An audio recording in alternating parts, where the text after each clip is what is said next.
우리 지난 추석 명절 잘 보내셨죠? 우리 건강하게 또 안전하게 잘 다녀오시고 또 이렇게 교회 나오셔서 여러분들 진심으로 또 반갑고 환영합니다. 하나님께서 여러분들의 모든 가정에 주의 위로와 평강을 함께 하시기를 주님의 이름으로 축복합니다. 우리 사람은요, 이 땅에 태어나면서 한평생을 수많은 사람들을 이제 만나면서 살아가는 거예요. 다양한 만남을 가지게 되는데 어떤 만남은 시간이 지나도 계속 기억에 남는 참 아름답고 또 좋은 만남이 있습니다. 또 반면에 어떤 만남은 그 사람을 차라리 만나지 않았으면 좋았을 걸 후회되는 또 그런 만남도 있게 마련이죠. 이런 수많은 만남들을 통해서 또 우리의 인격이 다듬어지기도 하고 성숙해지기도 하고 그러면서 우리의 믿음도 함께 자라나는 것입니다. 정채봉 시인이 쓴 만남이라고 하는 시가 있는데 잠시 이제 소개하려고 합니다. 가장 잘못된 만남은 생선과 같은 만남이다. 만날수록 비린내가 묻어오니까. 가장 조심해야 할 만남은 꽃송이 같은 만남이다. 피어있을 때는 환호하다가 시들면은 버리니까. 가장 비천한 만남은 건전지와 같은 만남이다. 힘이 있을 때는 간수하고 힘이 달았을 때는 던져버리니까. 가장 시간이 아까운 만남은 지우개 같은 만남이다. 금방의 만남이 순식간에 지워져 버리니까. 가장 아름다운 만남은 손수건과 같은 만남이다. 힘이 들 때는 땀을 닦아주고 슬플 때는 눈물을 닦아주니까. 우리 여러분들은 다 손수건과 같은 그런 만남을 가지기를 축복합니다. 제가 그 아내와 함께 얼마 전에 그 문의면에 있는 한 카페를 이제 방문한 적이 있습니다. 근데 그 카페 그 맞은편에 이제 담벼락에 이제 한 글귀가 써 있는데 그 글귀가 참 굉장히 인상적이었어요. 그 뭐라고 써 있었냐면요. 맛없는 커피를 마시기에는 인생이 너무 짧지 않나요? 맛없는 커피를 마시기에는 인생이 너무 짧지 않나요? 우리 커피점은 정말 맛있는 커피라는 거예요. 굉장히 자부심과 또 굉장한 그 어떤 자신의 커피에 대한 그 자랑을 하고 있는 그런 모습을 보면서 참 굉장히 인상적이다. 그래서 저는 이 만남이라는 이 시를 이 문구에 한번 대입해서 생각해 봤습니다. 의미 없는 만남을 가지기에는 인생이 너무 짧지 않나요? 저는 여러분들의 삶 속에 항상 정말 의미 있는 만남, 좋은 만남, 아름다운 만남으로 채워지기를 축복합니다. 그런 만남을 위해서 기도하셔야 돼요. 하나님, 내 인생에 특별히 여러분들의 자녀들의 인생 가운데 정말 이런 좋은 만남이 이어지기를 기도하시기 바랍니다. 더 나아가서 내가 누군가의 땀과 누군가의 눈물을 닦아줄 수 있는 그런 손수건과 같은 그런 만남이 되게 해달라고, 나 자신이 그런 도구가 되게 해달라고 기도하시기 바랍니다. 그래서 여러분을 만나는 사람들마다 내가 저 사람 만나서 내가 너무 행복해. 저 사람 만나서 내가 너무 복을 받았어. 이런 고백이 나오는 그런 복된 만남이 이어지기를 주님의 이름으로 축복합니다. 우리가 수많은 사람들을 이제 만나지만요. 우리 인생 가운데 반드시 만나야 될 가장 소중하고 가장 궁극적인 만남이 있는데 그 만남은 바로 하나님과의 인격적인 만남이라는 거예요. 우리는 반드시 하나님을 만나야 되는 것이죠. 하나님을 만나면 소망이 없던 인생, 어둠 속에 살아가던 인생, 곤두박질 치던 인생도 다시 일어설 수 있게 될 줄로 믿습니다. 무의미하고 무미건조하게 살아가던 그 인생도 내가 살아가야 될 이유를 발견하게 되고 정말 나 안에 죽었었던 모든 세포들이 다시 막 꿈틀대기 시작하고 다시 막 살아나는 그런 것들을 경험하게 될 것입니다. 나에게 꿈이 생기고 비전이 생기고 내가 그것을 위해서 살아야겠구나 하는 인생의 목표가 생기는 것이죠. 저는 우리 산남교회가 이런 하나님을 만나는 축복의 통로가 되기를 간절히 소망합니다. 여러분들도 산남교회에서 기도할 때 하나님의 산남교회가 이런 하나님과의 만남으로 충만한 교회가 될 수 있도록 은혜를 달라고 저와 함께 기도해 주시기를 부탁드립니다. 우리는 하나님을 어떻게 만날 수 있겠습니까? 하나님은 영이신 분이거든요. 우리의 육안으로는 볼 수 없고 우리가 만질 수 없는 분이시거든요. 하나님을 만날 수 있는 비결은 무엇이냐면은 하나님 앞에 기도하는 거예요. 기도해야 돼요. 하나님을 만나지 않으면요, 아무리 우리가 하나님은 이런 분이다 아무리 설명을 해도 도저히 깨달을 수도 없고 이해할 수도 없는 거거든요. 하지만 우리가 하나님 앞에 겸손한 마음으로 기도할 때 하나님께서 우리를 찾아와 주시고 우리를 만나주시고 우리를 위로해 주시고 또 우리와 함께 하시는 줄로 믿습니다. 오늘 시편을 기록한 다윗은 평생 기도했던 인물입니다. 시편 116편 2절에 보면은 다윗이 이렇게 고백을 합니다. 그의 귀를 내게 기울이셨으므로 내가 평생에 기도하리로다. 우리 같이 한번 읽어보실까요? 시작. 그의 귀를 내게 기울이셨으므로 내가 평생에 기도하리로다. 하나님은 우리가 기도할 때 우리의 기도에 귀를 기울이시는 분이세요. 많은 사람들은 아무도 내 이야기를 들어주지 않는데 하나님은 정말 나의 그런 무의미한 말 한마디라도 하나님 다 귀를 기울여 우리의 기도를 들으시는 하나님이신 거예요. 그래서 우리 하나님 앞에 평생 기도될 줄로 믿습니다. 성도 여러분들은 평소에 기도 생활을 잘하고 계십니까? 라고 제가 물어본다면요, 많은 분들이 목사님 저 기도 생활 잘하고 있어요 라고 자신 있게 대답할 수 있는 분들이 그렇게 많지 않은 것 같아요. 제가 이렇게 물어보면은 뭔가 움츠러들고 갑자기 겸손해지기 시작을 합니다. 예, 우리가 정말 기도해야 된다는 사실은 너무나 잘 알아요. 기도의 중요성을 모르는 사람은 아무도 없죠. 근데 우리는 잘 기도하지 못합니다. 많은 분들이 바빠서 분주해서 기도하지 못해요 라고 그게 이유를 대지만은 사실은 또 따지고 보면요, 우리 많은 시간을 우리가 사람을 만나고 SNS를 하고 또 유튜브를 보고 이러면서 그 많은 시간들을 허비할 때가 얼마나 많은지 모릅니다. 그러니까 우리는 시간이 없어서 기도하지 않는 것이 아니라 마음이 없어서 기도하지 않는다는 거예요. 제가 먼저 있었던 교회에 어떤 모임이 있었냐면은 자녀들을 군대에 보낸 부모님들이 한 달에 한 번씩 모여서 이제 기도하는 모임이 있었습니다. 그 부모님들 함께 모여서 군에 간 자녀를 위해서 간절하게 기도하는 거예요.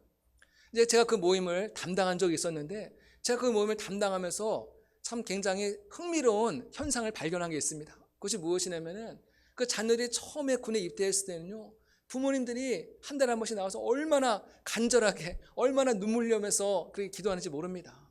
그러다가 이제 시간이 점점 지나고 거의 1년쯤 돼갔을 때 뭔가 이제 안정권에 진입했을 때는 이제 한두 분씩 기도 모임을 나오지 않기 시작하더라는 거예요. 제가 이제 군대 갈 때 보면요, 저는 이제 의정부의 306 보충대로 처음에 이제 입소를 해서 거기서 자대 배치를 받는 거예요. 그 자대 배치 받으면 거기서 또 이제 막 훈련을 합니다. 신병 훈련소에서 한 5주에서 6주 사이에 걸쳐서 막 아주 그야말로 빡세게 아주 훈련을 받습니다. 그렇게 거기서 훈련을 받고 난 다음에 이제 이등병 이제 딱지를 붙이고 이제 자기의 자대로 배치를 받는 거예요. 모든 거 하나하나가 얼마나 긴장이 되고 불안한지 모릅니다. 앞으로 내가 어떤 사람들 만날 것인가, 앞으로 나의 미래가 어떻게 펼쳐질 것인가, 모든 게 다 안개 속이고 모든 게 다 캄캄하니까는 막 마음이 얼마나 불안하고 긴장이 되는지 모르거든요. 그러니까 부모님도 그 자녀들의 마음을 너무나 잘 아니까는 1년 동안 얼마나 열심히 자녀를 위해서 기도를 많이 하거든요.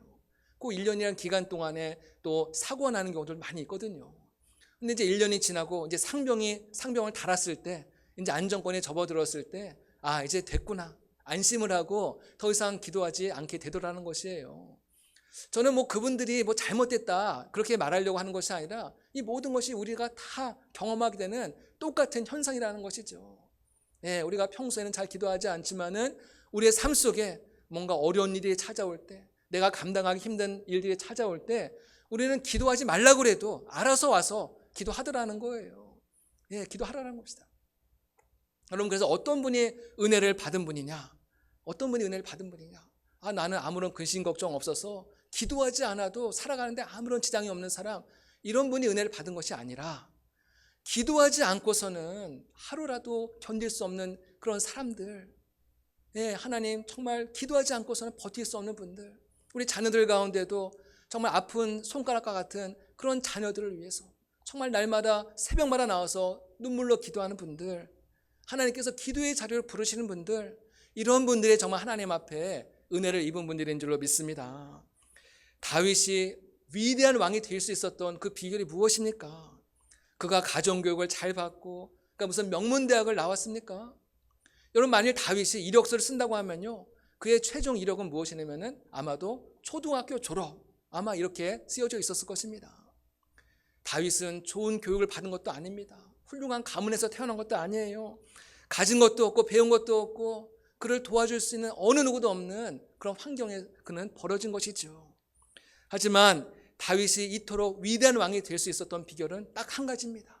하나님 앞에 기도했기 때문입니다. 하나님 앞에 기도했기 때문이에요. 그거 어떤 것도 설명드릴 수가 없는 거예요. 하나님 앞에 눈물로 기도하는 거예요. 하나님, 나는 가진 것도 없습니다. 배운 것도 없습니다. 나를 도와줄 사람도 없습니다. 비빌 언덕이 없습니다. 하나님, 나를 도와주세요. 하나님, 내 인생의 목자가 되어주세요. 하나님 앞에 절박한 마음으로 기도할 때 이런 다윗을 주님께서 찾아와 주시고 다윗의 눈물을 닦아주시고 하나님께서 다윗을 존귀한 자가 되게 하신 줄로 믿으시기를 바랍니다. 그의 인생에 참 부모가 되어주시고 그의 인생에 참 목자가 되어주셨다는 것입니다. 다윗은 한평생 기도하는 사람이었습니다. 정확히 표현한다면 기도하지 않으면 안 되는 삶이었다는 것이에요. 그가 왕이 되기 이전에는 사울 왕에게 미움을 받아가지고 정말 그 광야길을 여기저기 오늘은 이고 내일은 저거 얼마나 하루하루 불안하게 도망다니면서 살아가지 않습니까? 그 광야에서 얼마나 많은 눈물을 흘렸겠습니까? 그가 왕이 된 이후에도 그 아들 압살롬이 또 쿠데타를 일으켜가지고 다시 또 한 번의 위기를 맞이하지 않습니까? 그때도 기도하는 거예요. 항상 어려움이 오면은 다시 항상 믿음의 기본기, 기도의 자리로 나아갔다는 것이죠. 요즘 새벽마다 시편 말씀으로 이제 은혜를 나누고 있는데 이 시편 말씀이 저는 처음엔 찬양의 시라고 생각을 했었는데 시편을 준비하고 말씀을 전하다 보니까요, 물론 찬양은 맞아요. 하지만 이 시편은 다윗이 눈물로 써내려간 기도의 시다. 예, 기도의 시구나. 이것을 이제 발견하게 되는 것이에요. 여러분, 이 다윗은 기도의 전문가입니다. 만약 여러분들이 내가 기도에 대해서 더 깊이 알기 원하시는 분들은요, 시편을 반드시 묵상해 보시기 바랍니다. 시편을 통해서 우리의 기도의 깊이가 더 깊어지고 넓어지고 광범위해질 것입니다. 한평생 기도하며 살아온 다윗, 수많은 위기와 환난 때마다 하나님께서 기도응답을 경험했던 이 다윗이 오늘 우리에게 기도에 대해서 굉장히 중요한 비밀을 한 가지 알려주는 것이 있습니다. 그것은 무엇이냐면은 하나님은 기도하는 사람에게, 진실되게 기도하는 사람에게 하나님은 가까이 하신다는 거예요. 아멘. 기도할 때 어떤 분은 목사님 어떻게 기도해야 됩니까? 어떤 자세로 기도해야 됩니까? 고민하는 분이 계세요. 근데 전통적으로 기도하는 자세가 있죠. 우리가 두 눈을 감고 두 손을 간절히 모으고 무릎을 꿇고 기도하라. 아마 그렇게 많이들 배워오셨을 것입니다. 이것이 하나님 앞에 기도할 때 가장 집중하기 좋은 자세이기 때문에 아마 이런 자세를 계속해서 가르쳐온 것 같습니다. 하지만 성경에서 그렇게 기도하라고 말씀하신 것은 아니에요. 우리는 다양한 자세로 기도할 수 있습니다. 어떤 분은 정말 두 손을 모으고 기도할 수 있고, 어떤 분은 손을 하늘 향해서 펼치고 기도할 수도 있고, 어떤 분은 두 손을 들고 모세처럼 기도할 수도 있습니다. 어떤 분은 침묵으로 기도해야지 그 기도가 깊이 들어가는 분이 계시고요. 어떤 분은 침묵으로 기도하면 너무 자꾸 졸음이 와가지고 힘들다는 거예요. 통성으로 기도해야지, 뜨겁게 기도해야지 뭔가 기도한 것 같은 그런 느낌을 받는 분도 있고요. 어떤 분은 새벽에 나와서 기도하면 은혜를 받는 분이 있고, 어떤 분은 밤중에 기도해야지 기도가 잘 되는 분도 있을 것입니다. 어떻게 기도해야 될까요? 여러분, 그냥 기도하시기 바랍니다. 어떤 형식의 자세가 중요한 것이 아니라 일단은 기도를 하시는 게 중요한 거예요. 하나님은 진실하게 기도하는 사람의 기도를 들으신다고 말씀하셨지, 어떤 자세로 기도하는 사람에게 은혜를 준다 말씀하지 않았습니다. 우리가 단 5분을 기도하더라도 정말 거기에 우리의 진심을 담아서 집중을 다하여서 기도할 때 그 기도가 하나님이 받으시는 기도가 될 것이고, 그 기도가 능력 있는 기도가 될 것입니다. 그렇다면 진실한 기도란 어떤 기도인가? 마음 깊은 곳에서 흘러나오는 기도, 모든 위선과 거짓의 가면을 다 벗어버리고 있는 그대로 주님 앞에 나아가는 기도, 그 기도가 진실한 기도라는 것이죠. 하나님께 순종하고자 하는 열린 마음으로 드리는 기도, 또 진실한 기도를 드릴 때 우리 기도와 나의 삶이 분리가 되지 않고 통합이 되어서 하나님이 기뻐하시는 기도를 드리게 되는 것이고, 우리의 삶에 정말 아름다운 영적인 성숙이 일어나고 아름다운 열매를 결실하는 기도의 자리로 나가야 될 줄로 믿습니다. 누가복음 18장에 보면은 두 사람이 성전에 올라와서 기도하는 장면을 소개하고 있습니다. 한 사람은 바리새인이고 한 사람은 세리입니다. 바리새인은 성전에 나와서 모든 사람이 다 들으라고 큰 소리로 기도를 해요.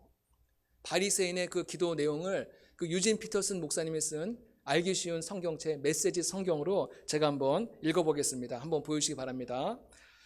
오 하나님, 내가 다른 사람과 같지 않으니 감사합니다.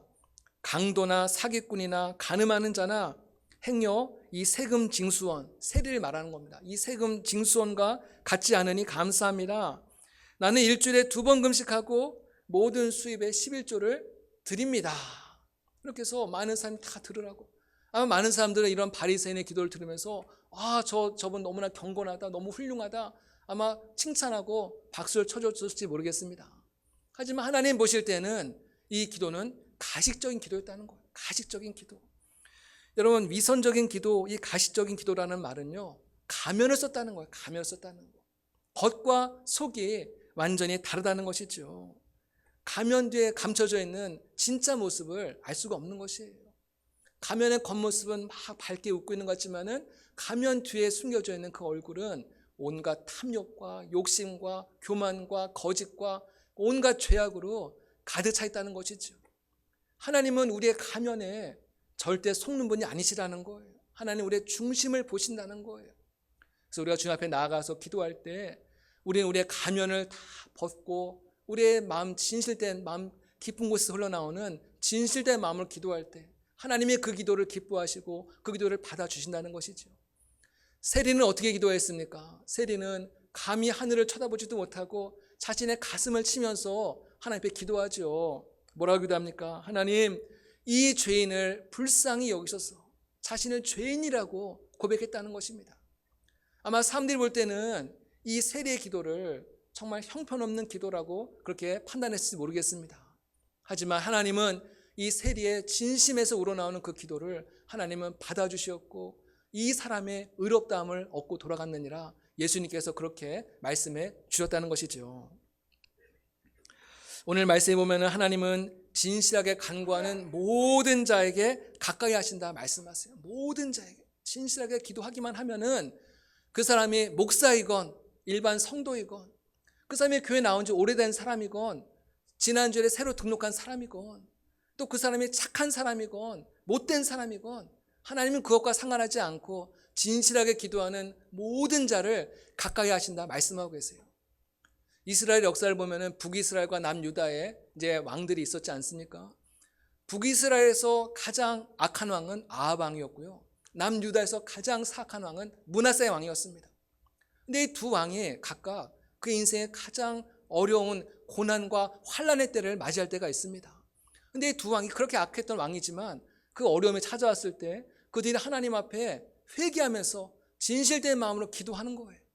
그렇게 기도하니까 하나님께서 그들의 기도를 들어주시고 그렇게 악하고 우상 숭배했던 왕들이지만은 하나님께서 그들의 진실된 마음을 받으시고 또 그들의 기도를 들어주시고 그들의 삶을 회복시켜 주시는 그런 놀라운 사건이 성경에 기록되어 있습니다. 특별히 오늘 말씀을 기록하고 있는 이 다윗은 이 진실된 마음의 기도는 자신의 삶의 간증이라고 할 수가 있습니다. 다윗은 이스라엘의 가장 위대한 왕이었지만은 그는 자신의 힘과 권력을 이용해서 정말 씻을 수 없는 오점을 남겼습니다. 한 여인을 남편이 있는 한 여인을 이제 범하였고 또 그 남편을 또 전쟁터에 나가서 가장 위험한 곳에 보내서 죽게끔 만들었습니다. 아마 다윗은 완전 범죄를 꿈꿨을지 모르겠습니다. 하지만 하나님은 다윗의 모든 행위를 처음부터 끝까지 다 지켜보고 계셨고 알고 계셨습니다. 이것이 하나님 보시기에 악하였더라 성경에 말씀하고 있습니다. 결국 하나님은 나단 선지자를 보내서 다윗의 그 숨어있는 죄를 드러나게 하시고 다윗의 죄를 지적하시지요. 이때 다윗은 자신의 잘못에 대해서 자신의 죄에 대해서 핑계대거나 또 둘러대지 않고 그 자리에서 하나님 앞에 엎드려서 회개의 기도를 시작합니다. 참회의 기도를 시작한다는 거예요. 내가 정말 하나님 앞에 악한 일을 행하였구나, 잘못을 행하였구나, 하나님 앞에 눈물 흘리면서 기도를 했다는 것이죠. 금식하면서 기도했습니다. 그의 진심을 하나님은 보셨고 하나님께서 그의 모든 잘못을 용서하시는 사건이 성경에 기록되어 있습니다. 특별히 이때의 사건을 배경으로 지은 시가 시편 51편의 시인데요. 여러분 이 시편 51편의 시편을 여러분 한번 가만히 묵상해 보면요. 그 속에서 다윗이 자신의 지은 죄를 얼마나 뼈저리게 후회하고 하나님 앞에 눈물로 기도하는지 그 다윗의 진심이 그 속에 다 녹아져 있습니다. 특별히 다윗은 자신이 지은 죄로 인하여서 내가 하나님 앞에 버림받을까 봐 굉장히 두려워하면서 이 시를 짓고 있는 것을 보게 됩니다. 나의 주의 성령을 내게서 거두지 마시고 주님 앞에서 나를 쫓아내지 마옵소서 기도하는 거예요. 하나님께서 나를 버리실까 봐 정말 사시나무 떨듯이 다윗은 벌벌벌 떨면서 하나님 앞에 정말 무릎으로 참회의 눈물을 흘리며 기도했다는 것이죠. 특별히 시편 51편 17절에서 다윗은 굉장히 중요한 고백을 하게 되는데 한번 같이 한번 읽어보겠습니다. 시작. 하나님께서 구하시는 제사는 상한 심령이라. 하나님이여 상하고 통회하는 마음을 주께서 멸시하지 아니하시리이다. 아멘. 하나님이 원하시는 예배, 하나님이 기뻐하시는 예배는 무엇이냐면은 어떤 화려한 건물이라든지 뭐 화려한 악기라든지 화려한 조명, 이것이 하나님이 기뻐하시는 예배가 아니라 우리의 상한 심령이 하나님이 기뻐하시는 예배라는 거예요. 한국교회 한동안 이제 찬양의 열기가 막 붐이 일어난 적이 있었습니다. 경배와 찬양이라고 해서 막 주중에도 우리 많은 청년들이 이제 그 찬양 집회를 막 다니면서 은혜 받고 저도 많이 다녔었거든요. 그런 이제 시절이 있었어요. 그러니까 이제 교회들마다 우리도 한번 저걸 해보자. 우리 교회 청년들 같이 모아서 찬양팀도 만들고 한번 해보자. 그런 시도들이 많은 교회들마다 있었습니다. 그래서 그분들이 가장 먼저 한 것이 무엇이냐면은 각종 악기들과 각종 장비들을 막 사들인 것이에요. 여러분, 악기들이 막 화려하고 빵빵하고 그렇게 해서 막 청년들이 구름대같이 몰려올 수만 있다면 얼마나 좋겠습니까? 처음에는 잘 되는 것 같더니 나중에 시간이 지나면서 시들시들해지게 되고 결국은 그 값비싼 그 모든 장비들은 다 이제 먼지가 쌓이는 그런 장비가 되고 말았다는 것이에요. 하나님께서 정말로 원하시는 제사는 무엇이냐? 하나님께서 정말 기뻐하시는 찬양과 예배는 어떤 찬양과 어떤 예배냐? 우리의 상한 마음들. 여러분, 상한 마음이라는 말은 영어로 broken heart라고 해서 깨어진 마음이라는 거. 깨어진 마음. 죄로 인해서 깨어지고 상하고 산산조각 난 그 마음. 그 마음을 부둥켜 안고 하나님 앞에 나와서 정말 하나님의 은혜를 구하면서 기도하며 하나님을 예배할 때 하나님은 그 예배를 기뻐 받아주시고 이런 마음들이 모이고 모여서 하나님의 임재를 사모할 때 그 성전 가운데 하나님의 영광과 하나님의 은혜가 충만하게 임재하시는 줄로 믿습니다. 미국 하와이에서 뉴홉 커뮤니티 교회를 목회하시는 목사님이 계십니다. 웨인 코데이로라는 목사님인데요. 이 목사님이 목회하는 그 교회는 건물이 없었어요. 건물이 없으니까는 한 고등학교 건물을 빌려다가 거기서 이제 성도들이 모여서 예배를 드렸습니다. 근데 그 교회가 점점점 막 성장하기 시작을 하는 거예요. 근데 어느 날 갑자기 그 고등학교에서 관계자가 연락이 왔습니다. 앞으로 이 교회에서 예배를 드릴 수 없습니다. 일방적으로 통보를 해온 거예요. 그러니까 어떻게 하겠어요? 각중에 갑자기 이렇게 통보를 받았으니까는 어떤 교회 건물을 예배 드릴 수 있는 공간을 구할 수가 없었던 것이죠. 그래서 함께 스태프들과 의논을 하다가 그럼 우리가 그 넓은 공원에서 한번 예배를 드려보자. 야외 예배를 한번 드려보자. 그래서 모든 성도들의 광고도 했습니다. 우리가 다음 주부터는 우리가 야외에서 공원에서 예배를 드릴 테니까는 몇 날 몇 시에 어느 장소로 오십시오. 라고 이렇게 광고를 다 했습니다. 근데 주일을 이제 기다리고 있는데 기도하면서 이제 기다리고 있는데 갑자기 일기예보에 내일 비가 온다는 소식이 비가 온다는 소식을 듣게 된 거예요. 얼마나 긴장이 되겠습니까? 우리 성도들 다 광고도 하고 이제 많은 성도들이 와서 예배를 드려야 되는데 내일 비가 온다고 하니까는 이 목사님이 너무나 걱정이 돼서 하나님 앞에 기도하기 시작을 합니다. 하나님, 하늘에 수도꼭지를 잠가주세요. 그래서 비가 오지 않게 해주세요. 하나님 앞에 막 간절하게 기도했습니다. 주일이 돼서 아침에 눈을 떴습니다. 날씨를 봤겠죠. 비가 왔을까요? 안 왔을까요? 비가 왔을까요? 안 왔을까요? 비가 왔어요. 우리 산남교회 성도는 너무나 믿음이 좋습니다. 감사합니다. 비가 오더라는 거예요. 비가 부슬부슬 오는 것이 아니라 소낙비가 막 오기 시작하는 거예요. 그러니까 이분이 너무나 마음이 상한 거예요. 하나님, 제가 그렇게 비가 오지 않게 해달라고, 제가 뭐 제 욕심을 위해서 기도한 것도 아니고 예배 시간에 우리 성도를 은혜 받게 해달라고 비가 오지 않게 해달라고 기도했는데 하나님 이러실 수가 있습니까? 이러면서 막 계속 기도했어요. 그래 하나님, 내 믿음의 테스트 하나보다 기도하면 하나님께서 예배 바로 직전에 아주 기적과 같이 무지개도 딱 보여주시고 아마 비가 멈추지 않을까 이건 이제 제가 각색한 건데요. 어쨌건 막 그런 마음을 갖고 열심히 막 기도했어요. 근데 차를 타고 예배 현장을 가는데도 비가 멈출 생각을 안 하는 거예요. 멈출 생각 안 하는 거예요. 그러니까 이분이 너무 속이 상했겠죠. 저 같아서 너무 속이 상했을 것 같아요. 너무 속이 상해서 하나님 어떻게 이러실 수가 있습니까? 막 너무 속도 상하고 서럽기도 하고 하나님 나를 버리신 거 아닌가? 막 이런 뭐 복잡한 마음이 있었겠죠. 그래서 막 기도하는데 하나님께서 그 마음속에 음성을 들려주시더라는 거예요. 말씀을 주시더라는 거예요. 너는 왜 이 예배 시간 가운데 비가 오지 않기만 위해서 기도하느냐? 너는 왜 예배 가운데 하나님의 임재로 가득 채워달라는 그 기도를 하지 않느냐? 아무리 많은 성도들이 모이고 아무리 화창한 날씨가 있다 할지라도 내가 이 현장 속에 임재하지 않으면은 이것이 과연 예배겠느냐? 그 말씀을, 그 감동을 주시더라는 거예요. 그래서 목사님이 망치를 한 대 얻어맞은 것처럼 깨달음을 얻은 것이죠. 맞다. 하나님께서 정말 예배 가운데 임재해 주시길 내가 기도하지 못했구나. 그걸 회개하면서 기도 제목이 바뀐 거예요. 하나님, 비가 와도 좋습니다. 이 예배 가운데 하나님 임재해 주십시오. 우리 만나 주시고 우리 한 사람 한 사람들을 영혼을 만져주시고 우리가 하나님의 놀라운 은혜로 채워주십시오. 성령님께서 우리 모든 성도들에게 운행하여 주시고 하나님 놀라운 은혜를 부어주십시오. 기도 제목이 바뀐 거예요. 비가 오니까는 뭐 전자악기를 사용할 수도 없었겠죠. 모든 예배가 우리가 계획하고 우리가 준비한 모든 예배가 제대로 이루어지지 않았지만은 그 목사님이 그렇게 하나님의 임재를 사모하며 기도하였을 때 그 예배 가운데 성도들이 비를 맞으면서 예배를 드렸지만은 그 어느 예배보다도 가장 하나님의 임재를 강력하게 경험했던 가장 은혜로운 예배였다라는 그런 이야기를 들은 적이 있습니다. 아멘. 예, 그렇습니다. 하나님은 화려한 음악이 없더라도 아름다운 건물이 없더라도 우리가 정말 피아노만 치더라도요, 기타 하나만 들고 찬양을 해도 하나님이 역사하시면은 하나님이 임재하시면은 그 안에서 놀라운 하나님의 역사와 놀라운 기적이 일어나는 거예요.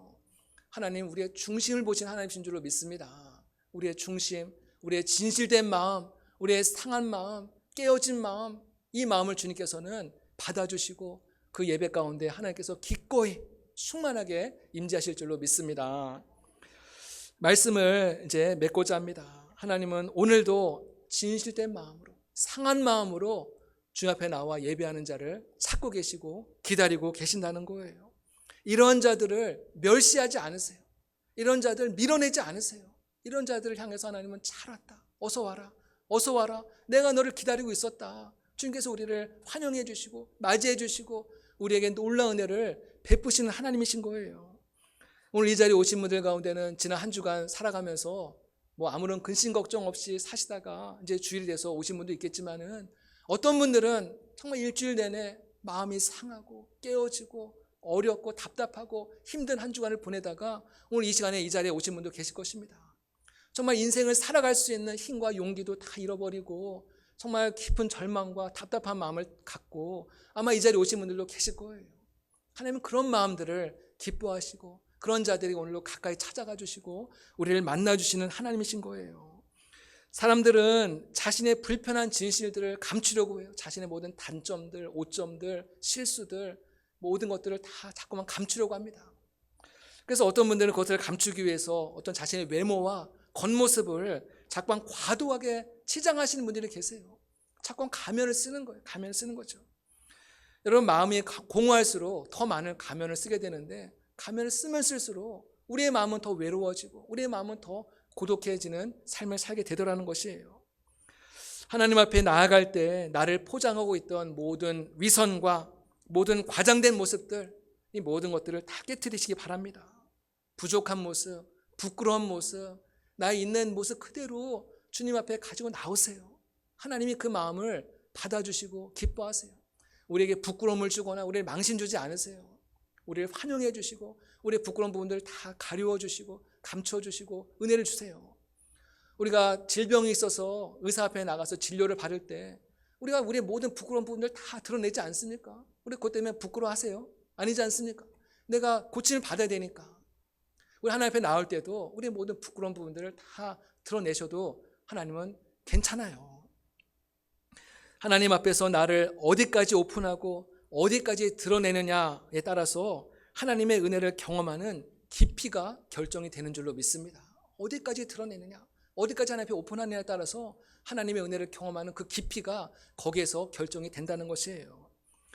여러분, 예배 시간은 나의 진실된 마음을 하나님 앞에 올려드리는 시간이에요. 하나님을 신뢰하시기 바랍니다. 하나님 우리를 실망시키지 않으세요. 하나님 우리를 부끄럽게 하지 않으세요. 하나님께서 우리에게 오늘도 새로운 은혜를 줄 줄로 믿습니다. 오늘 주님께 올려드릴 때 하나님은 오늘도 우리를 찾아와 주시고 만나 주시고 우리의 마음을 만져주실 것입니다. 세상에 알 수 없는, 줄 수 없는 하늘의 위로와 평안을 우리의 마음 깊은 곳에 찾아오셔서 우리에게 새로운 은혜로 함께 하실 줄로 믿습니다. 우리 모두가 이런 하나님의 은혜로 다시 일어서시길 바랍니다. 이런 하나님의 은혜로 우리가 정말 은혜를 받은 사람으로서 또 다른 이런 상하고 또 깨어진 심령 가운데 있는 자들에게 찾아가셔서 그들에게 주님의 사랑을 전하고 함께 기도할 수 있는 우리 모두가 되시기를 주님의 이름으로 축복합니다. 네, 기도하겠습니다. 사랑과 은혜가 한량없으신 참 좋으신 하나님 감사합니다. 오늘도 말씀을 통하여 예배를 통하여 우리를 찾아와 주시고 만져주시고 위로하여 주신 주님의 은혜를 찬양합니다.